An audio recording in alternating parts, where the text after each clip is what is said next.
जय हिंद। अध्यादेश क्या है, इसी से संबंधित प्रमुख बातों की जानकारी को हम लोग जानेंगे और प्राप्त करेंगे। तो आइए जानते हैं अध्यादेश से संबंधित प्रमुख बातों के बारे में। भारतीय संविधान के द्वारा भारतीय राष्ट्रपति को अध्यादेश ऑर्डिनेंस जारी करने की शक्ति प्रदान की गई है। डॉक्टर भीमराव रामजी अंबेडकर ने कहा था कि अध्यादेश जारी करने की प्रक्रिया राष्ट्रपति को उस परिस्थिति से निपटने में योग्य बनाती है जो आकस्मिक और अचानक उत्पन्न होती है और संसद के सत्र कार्यरत नहीं होते हैं। तो आइए जानते हैं अध्यादेश से संबंधित प्रमुख बातों के बारे में।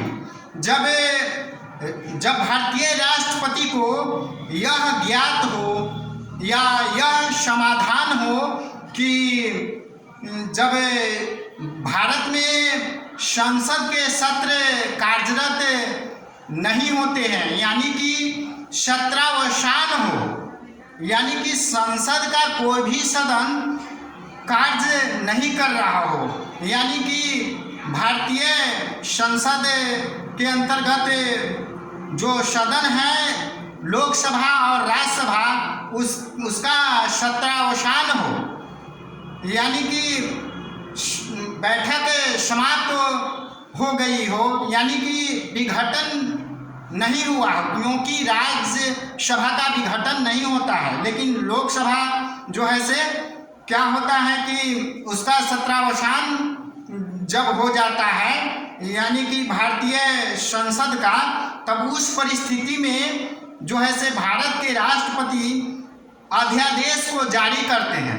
यानी यह बात है कि जब भारतीय राष्ट्रपति को यह समाधान हो जाए या यह ज्ञात हो कि तत्काल कार्रवाई करने की आवश्यकता है किसी भी मुद्दे पर, तो भारतीय राष्ट्रपति भारतीय संविधान के अनुच्छेद 123, भारतीय संविधान के अनुच्छेद 123 के द्वारा देश में अध्यादेश को प्रख्यापित कर सकते हैं। और इसका जो है से महत्व क्या होता है, जिस प्रकार से संसद द्वारा पारित विधेयकों का होता है, उसी प्रकार से अध्यादेश में जो भी राष्ट्रपति निर्णय लेते हैं तो वह जो है से पूरे देश के लिए मान्य जो है से समझा जाता है।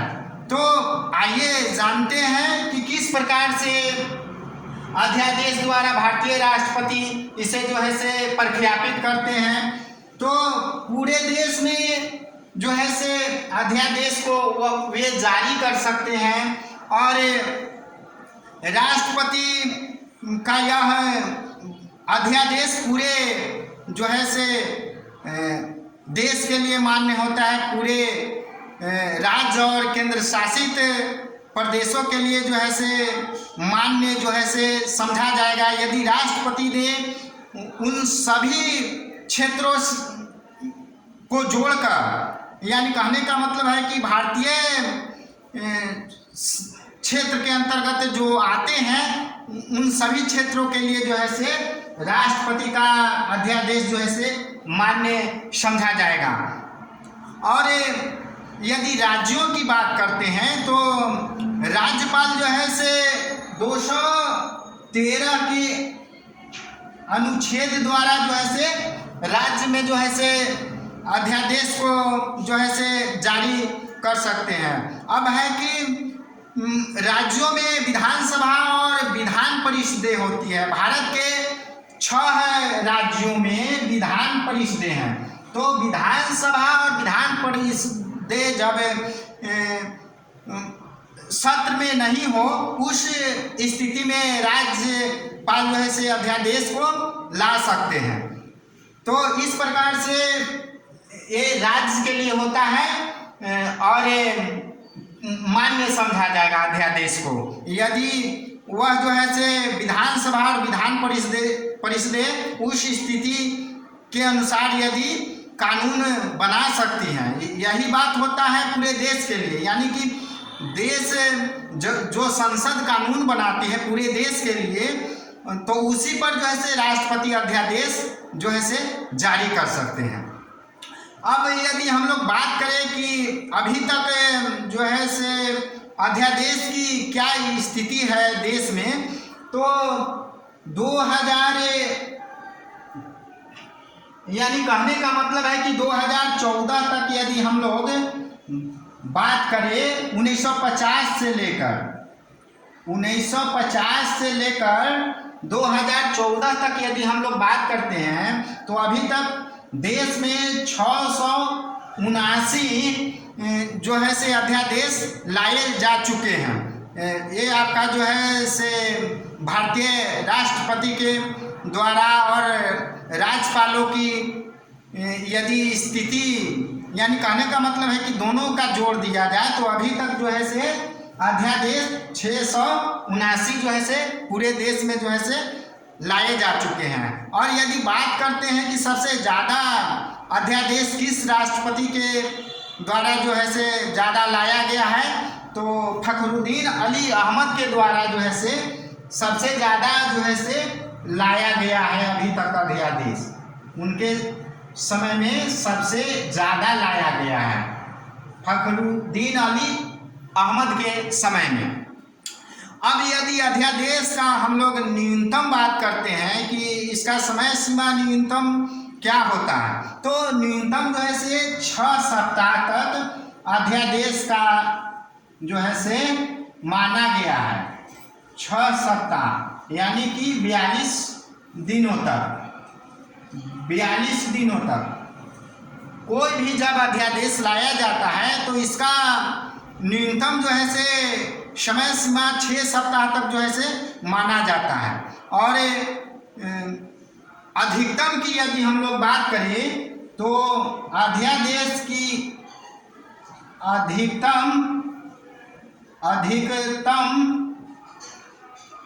अधिकतम जो है से अवधि, इसका समय सीमा जो है से 6 माह और 42 दिनों तक, यानी कि 6 माह और 6 सप्ताह तक का होता है। 6 माह और 6 सप्ताह तक अध्यादेश जो है से अधिकतम रह सकता है। और इसका जो है से समय का गणना कैसे होगा, तो सदन का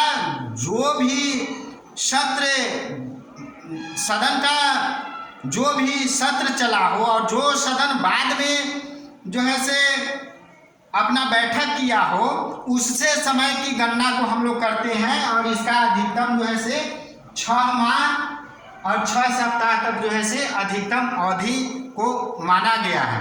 और अध्यादेश को राष्ट्रपति कब जारी करते हैं, तो जब उन्हें ज्ञात हो जाए कि तत्काल कार्रवाई करने की आवश्यकता है, तो मंत्रिमंडल की सिफारिश पर, प्रधानमंत्री और मंत्रिमंडल की सिफारिश पर ही राष्ट्रपति अध्यादेश को प्रख्यापित कर सकते हैं या वापस ले सकते हैं। संविधान के अनुच्छेद 74 के द्वारा जो है से मंत्रिमंडल का केवल एक बार जो है से जिक्र किया गया है। तो राष्ट्रपति मंत्रिमंडल के द्वारा जो है लिए गए निर्णयों के आधार पर ही जो है से अध्यादेश को जारी कर सकते हैं, प्रख्यापित कर सकते हैं या वापस ले सकते हैं। यदि सूची की बात करते हैं हम लोग, तो राष्ट्रपति जो है से संघ सूची,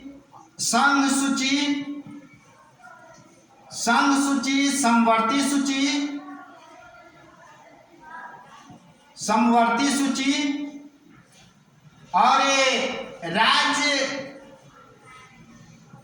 सूची के विषयों पर भी कानून जो है से बनाकर अध्यादेश को ला सकते हैं। लेकिन जैसा कि हम लोग जानते हैं कि राष्ट्रपति संघ सूची और राज्य सूची पर ज़्यादातर जो है से संसद के द्वारा जो आपका जो है से नियम कानून बनाया जाता है। तो संघ सूची और राज्य सूची, संघ सूची और समवर्ती सूची, लेकिन राज्य सूची के मामले पर राज्य को अधिकार रहता है। लेकिन यदि राज्यों में राष्ट्रपति शासन हो या आपातकाल की स्थिति यदि लागू हो, आपातकाल की स्थिति, तब उस स्थिति में राज्यों में भी जो है से आपका अध्यादेश को जो है से प्रभावी माना जाएगा। तो यह बात है। अब है कि मौलिक अधिकारों पर जो है से क्या है अध्यादेश की स्थिति। तो मौलिक अधिकारों पर अध्यादेश की स्थिति यह है कि मौलिक अधिकार का लघुकरण नहीं किया जा सकता, इसे छोटा नहीं किया जा सकता है। यानी कि मौलिक अधिकारों को जो है से अध्यादेश की स्थिति में उसके नियम और कानून को छोटा नहीं किया जा सकता है। लोकसभा यदि भंग रहेगा, मान लेते हैं कि सरकार गिर गई हो, उस स्थिति में अध्यादेश को नहीं लाया जा सकता है। उस स्थिति में अध्यादेश को नहीं लाया जा सकता है। किस स्थिति में? जब संसद के सत्र जो है से कार्यरत नहीं हो, संसद के सत्र जो है से नहीं चल रहा हो, कोई एक सदन का या दोनों सदन का, उस स्थिति में। लेकिन कभी कभी स्थिति यह बनती है कि यदि मान लेते हैं कि सदन का एक सदन चल रहा हो और अध्यादेश की आवश्यकता है, तो उस स्थिति में जो है से राष्ट्रपति अध्यादेश को प्रख्यापित कर सकते हैं, लेकिन उस पर चर्चा जो है से सदन में होना जो है से आवश्यक माना जाता है। तो यह स्थिति है अध्यादेश का। फिर यदि हम लोग बात करते हैं तो अध्यादेश के द्वारा जो है से क्या किया जा सकता है कि न्यायिक जो है से अध्यादेश का न्यायिक समीक्षा किया जा सकता है। पहले था कि अध्यादेश को 38वें संशोधन द्वारा कि नहीं किया जा सकता है, लेकिन 44वें संशोधन द्वारा यह बात ला दिया गया कि अध्यादेश का जो है से समीक्षा जो है से किया जा सकता है। क्यों किया जा सकता है अध्यादेश का समीक्षा? यदि मान लेते हैं कि कानून बनाने का अधिकार जो है से मिला हुआ है जो है से आपको संसद को, विधायिका कानून जो है से आपको जो है से बनाती है, तो विधायिका के समक्ष जो है से नए कानूनों के निर्माण के लिए विधायिका के समक्ष जो है से मुद्दों को लाया जाना चाहिए। अध्यादेश की स्थिति जो है से विकट परिस्थितियों में है। तो इस प्रकार से सर्वोच्च न्यायालय ने भी कहा था, आपको बिहार के मामले में 1989 ईस्वी से 92 ईस्वी के बीच में कई अध्यादेश को लाया गया। बिहार में आपको जो है 429 संस्कृत विद्यालयों को के लिए जो प्राइवेट था, तो उसी को जो है से उसी पर सरकार जो है से अध्यादेश जो है से लाई थी।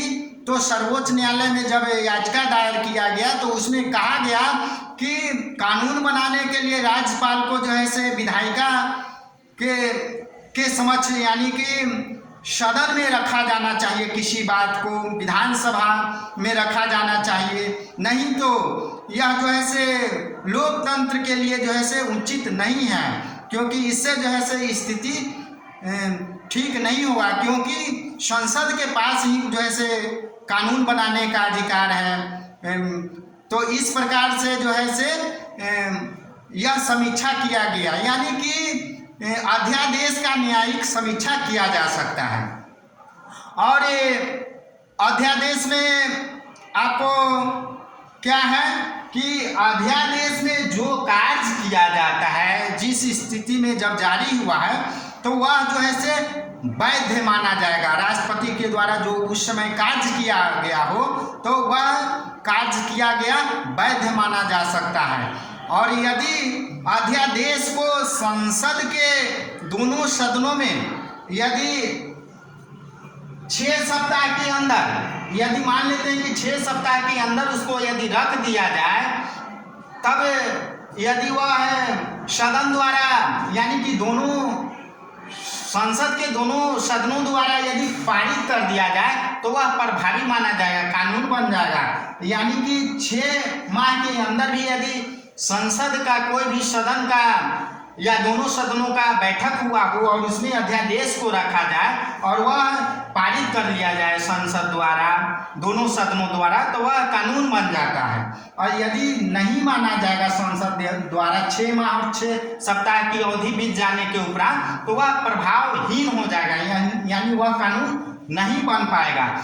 यदि हम लोग अध्यादेश के इतिहास के बारे में यदि बात करें, भारतीय ऐतिहासिकता को देखते हुए, तो सर्वप्रथम भारत में 1861 ईस्वी के अधिनियम के द्वारा जो है, वायसराय के द्वारा जो है से अध्यादेश को 6 माह के लिए जो है से जारी करने की जो है से उनको जो है से वायसराय को 6 माह के लिए जो है से बिना विधान परिषद और कार्यकारी परिषद के 6 माह तक के लिए जो है से जारी करने का शक्ति दिया गया था, प्रदान किया गया था जो है से वायसराय को। तो इस प्रकार से हम लोग देखते हैं कि अध्यादेश संकटकालीन और आकस्मिक समयों में राष्ट्रपति को जब यह ज्ञात हो जाए या समाधान हो जाए कि तत्काल कार्रवाई करने की आवश्यकता है, तब उस स्थिति में भारतीय राष्ट्रपति अध्यादेश को पूरे देश के लिए प्रख्यापित कर सकते हैं।